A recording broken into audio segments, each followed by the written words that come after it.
Aujourd'hui, nous considérons le caractère de Marie et en particulier son humilité. C'était une qualité qui l'a qualifiée. Elle a toujours été humble, très simple, très humble. Et c'est une constante de son caractère, jusqu'au bout. Et on voit ça d'abord au moment où l'ange vient lui rendre visite pour lui annoncer qu'elle va être la mère du Sauveur. Et c'est à ce moment-là que Dieu implante en elle, sans qu'elle ait rencontré aucun homme, la graine qui va être Jésus. Elle devient enceinte dès son acceptation de cette annonce de Dieu.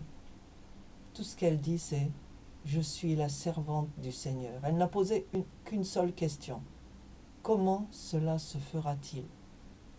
Elle était bien au courant de la façon dont les bébés arrivent. Elle n'était pas ignorante. Elle voulait seulement être sûre. Elle était fiancée et elle voulait savoir comment la chose allait se passer avant qu'elle ne rencontre son mari, avant qu'elle n'ait des relations avec lui. Et quand l'ange lui a expliqué, tout ce qu'elle a dit, c'est « Je suis la servante du Seigneur, qu'il me soit fait selon votre parole. Que Dieu accomplisse ce qu'il a décidé. Je suis une servante. Je suis la servante du Seigneur. » Une servante n'a aucun argument. Quand le maître dit « fais ci, fais ça », elle s'exécute. Et ensuite, quand elle est allée chez Élisabeth, sa cousine, Élisabeth était enceinte de 6 mois, et quand Marie est arrivée à la porte, Jean-Baptiste, dans le ventre de sa mère, a sauté de joie. Et Élisabeth lui a dit « Tu es bénie, tu es bienheureuse. Tu es la mère, tu vas être la mère de mon Seigneur. » Et tout ce que Marie a répliqué, c'est « Mon âme chante la grandeur du Seigneur, et mon esprit se réjouit à cause de Dieu mon Sauveur, car il a bien voulu abaisser son regard sur son humble servante. C'est pourquoi désormais, à travers tous les temps, on m'appellera bienheureuse, car le Dieu Tout-Puissant a fait pour moi de grandes choses. Il est saint, et sa bonté s'étendra d'âge en âge sur ceux qui le craignent. Il est intervenu de toute sa puissance, et il a dispersé les hommes dont le cœur était rempli d'orgueil. Il a précipité les puissants de leur trône, et il a élevé les humbles. » Ce chant qu'on appelle aujourd'hui le Magnificat, de la première lettre de ce chant en latin, est un chant à la gloire de Dieu. Elle n'a jamais dit « Oh, je le méritais bien. Oh, c'est fantastique ce qui m'est arrivé. » Elle a rendu gloire à Dieu tout de suite, tout de suite. Il a dit « Il a élevé les humbles. » Et elle est parmi ces humbles que Dieu a élevés. Et oui, elle dit « Toutes les générations m'appelleront bienheureuse. » Et ça peut aussi dire qu'elle a vraiment été bénie. Et ça n'est pas réservé à quelqu'un qui est mort. Aujourd'hui, dans l'Église catholique, on a tendance à parler de les bienheureux, ceux qui ont fini leur vie et qui sont passés dans l'éternité finale. Elle n'a jamais fait ça. Elle était toujours très humble. Et ensuite, après d'abord, quand elle est arrivée à Bethléem avec Joseph, elle n'a pas pris le devant en disant « Je suis la mère du Jésus, je suis une personne très importante, il faut me donner une place, un endroit pour pouvoir accoucher. » Elle s'est tue, elle était dans le silence. C'est Joseph, le chef de famille, qui a réglé tous les détails de l'affaire. Il parlait pour elle et pour eux deux d'ailleurs, et ensuite quand il a échoué, quand il n'a pas réussi à obtenir une place, il a accepté l'offre qui lui a été faite d'une bergerie. Elle ne s'est pas plainte. Il n'y a aucune archive qui signale qu'elle aurait pu se plaindre, qu'elle aurait dit « moi, comment ?» Ensuite, les bergers et les mages sont venus les uns après les autres. Ils l'ont trouvée avec Joseph et Jésus, les bergers, et les mages ont vu Marie et l'enfant, mais ni les uns ni les autres n'ont offert leur cadeau à Marie.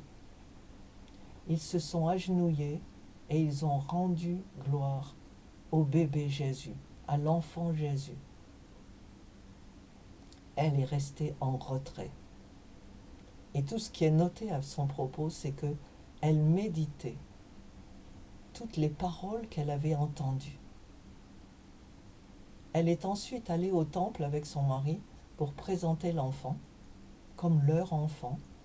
Et aux yeux des gens à l'époque, cet enfant n'était pas le fils de Dieu. Il était l'enfant de Marie et Joseph, comme on le note plusieurs fois dans les évangiles. Et Siméon a parlé à Marie, spécialement. Elle a écouté, elle n'a pas posé de questions, elle a continué à méditer ses paroles. C'était une personne humble, réservée et tout à fait acceptable et selon le modèle qui était proposé à son époque, où les femmes ne prenaient pas la tête des affaires, à moins que Dieu n'ait décidé qu'il en était ainsi, comme par exemple Déborah dans l'Ancien Testament. Et donc, ensuite, elle a continué à l'élever avec Joseph, et la seule fois où elle a parlé pour le mari et la femme, c'est quand Jésus, âgé de 12 ans, était allé faire la cérémonie de Bar Mitzvah, la cérémonie qui faisait de lui un adulte dans le judaïsme.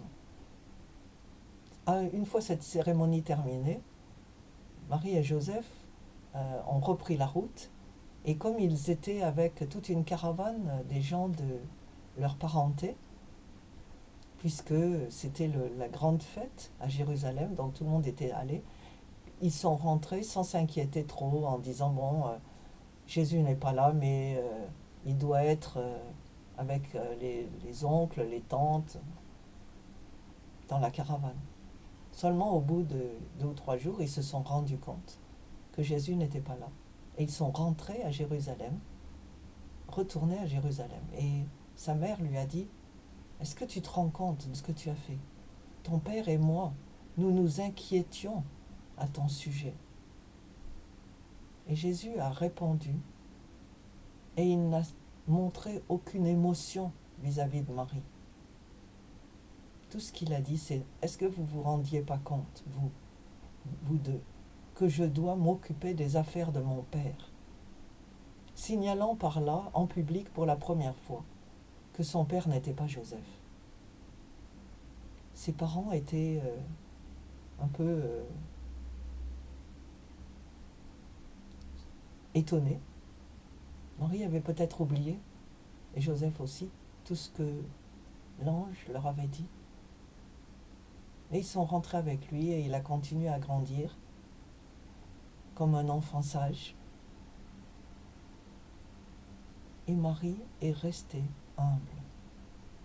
Et quand Jésus a commencé son ministère, au début, à Cana, ils étaient ensemble. Le ministère de Jésus n'avait pas vraiment commencé. Et quand elle a essayé de lui suggérer qu'il pouvait faire quelque chose à propos du manque de vin, Jésus l'a poussé de côté, verbalement. Il a dit « Ne t'occupe pas de ça. Mon temps n'est pas encore venu. » Il lui rappelait par là qu'il allait partir du foyer maternel et paternel. Mais il n'a montré aucune sympathie.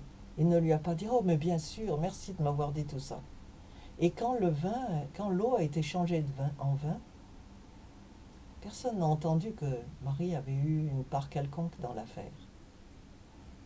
Tout ce qu'elle a fait, tout ce qu'elle s'est contentée de faire, c'est de parler aux serviteurs en leur disant « Faites tout ce qu'il vous dira ». Ce n'était plus son affaire, ça n'avait jamais été son affaire. Le ministère de Jésus n'a jamais été celui de Marie. Et Jésus ne l'a jamais associé à son ministère. Elle n'a pas parcouru villes et campagnes à ses côtés, alors que d'autres femmes étaient là. Elle n'a pas pris la parole devant les foules. Et Jésus n'a jamais encouragé la louange à Marie. Quand une femme, un jour, a crié « Oh, béni soit le Saint qui t'a donné la tétée, béni soit la mère qui t'a engendré, qui t'a enfanté. » Jésus a répondu tout de suite. Il aurait pu se taire, ignorer l'affaire. Il a dit « Béni soit plutôt ceux qui entendent ma parole et qui la mettent en pratique. » À la croix, Marie était là. Elle n'a rien dit. Elle s'est contentée de regarder, de se souvenir de l'annonce qui lui avait été faite, qu'un glaive lui transpercerait la poitrine, symboliquement.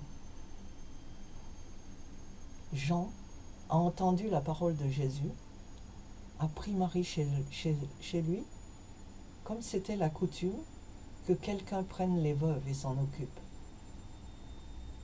Et ensuite, quand elle a rejoint les disciples, elle n'était que l'un des disciples, que l'une des disciples. Elle était là à la Pentecôte, dans la réunion de prière qui rassemblait les disciples, hommes et femmes. Elle était juste là comme l'un des disciples. Et après, les évangiles ne parlent plus de Marie. Les actes des apôtres n'en parlent plus non plus. Elle était très humble. Et la prochaine fois, nous allons considérer ce que l'Église, créée par Jésus, a fait de Marie. Et Marie dans tout ça, c'est la question à laquelle nous répondrons la prochaine fois.